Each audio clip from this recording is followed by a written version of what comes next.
No, but So, my wife was raised in the military, so she was really kind of basically kind of sheltered, and so I was raised with a single mom with five kids in the family, and we was raised in Oakland, and so we were on welfare and all those things that you can imagine raised. Andrew was living in I call it white picket fence world. I lived in the good time world, you if you can lived imagine. across the I tracks. lived across the tracks, and so we were just barely enough to have food in the house. And I came up with a family where the police was at the house on a daily basis.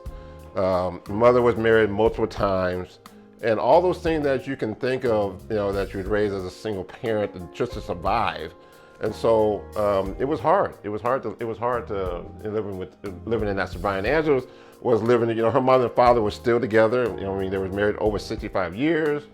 I never even saw that type of marriage in my relationship. In my relationship and my family, you saw guys who were married and then, always had some type of chick on the side. And so I just kind of grew into that type of environment. It was just kind of like, oh, this is what everybody does. This is what the family does. And so, at a time we was married, we was living up in the Bay Area, and I was working, and it came to a point where I had a relationship with another woman, and I brought infidelity in my family, brought this relationship, and not knowing that this is, we think that this is a cultural thing where it says like, well, this is how we do it. This is how we was raised, and they really didn't know any better because I didn't have a blueprint of what marriage was. I mean, the only time I saw marriage was Andrew's parents, so really, really brought a lot of devastation to our family. Yeah, it was hard. It was very hard. I was I couldn't believe it.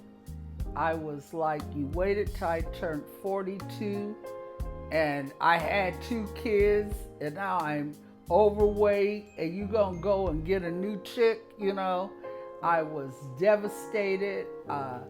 I He had taken this woman to Virginia. It was his sister's best friend, and he called me and said, "I'm leaving you." I just couldn't believe it, and I was so upset.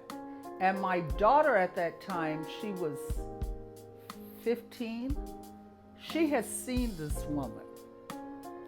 And she goes, "I don't know why you didn't know, Mom. I've been knowing."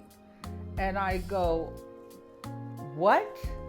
And so then she told me some things, and I told her I didn't want to hear no more. And I went to a marriage therapist. He was still gone. And he told me, I'm going to prescribe Prozac for you so that you could get through your divorce. And I said, okay. And he walked out of the room to get his prescription pad. And I'll never forget it. I heard this voice saying, "You know how to pray." And I looked around the room because I'd never heard God's voice before that time. And it came out again, "You know how to pray." And I said, "You're right." And so when he came back in and handed me the prescription, I ripped it up and threw it in the trash. And he told me, "You'll be back." I go, "Well, you keep waiting for me."